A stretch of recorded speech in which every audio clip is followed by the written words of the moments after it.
Naka-half-staff ang watawat ng Pilipinas sa Senado bilang pakikidalamhati sa pagpanaw ni dating Senate President Juan Ponce Enrile. Nakababa ito simula po kahapon. Ayon sa anak ni Enrile na si Katrina, 4:21 p.m. pumanaw ang kanyang ama. Kinilala ni Pangulong Bongbong Marcos ang dedikasyon ni Enrile sa trabaho.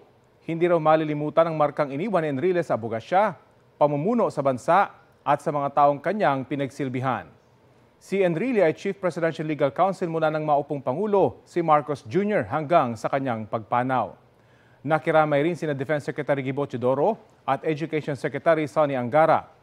Kinilala rin ng Armed Forces of the Philippines at Philippine National Police ang naging ambag ni Enrile sa national security ng bansa. Si Enrile ay nagsilbing Defense Minister noong panahon ni dating Pangulong Ferdinand Marcos Sr. at Cory Aquino. Inalala rin ni Enrile ng mga dati niyang kasamahan sa Senado tulad ni Senate President Tito Soto, Senator Chis Escudero, Kiko Pangilinan, Lito Lapid at Migs Zubiri. Gayon din sina Senador Joel Villanueva at Win Gatchalian.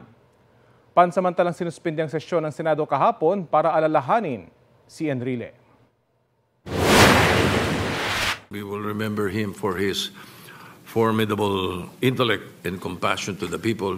As we mourn his passing, we find comfort in knowing that the legacy of Manong Johnny will always live on, etched within the walls of this institution that he loved.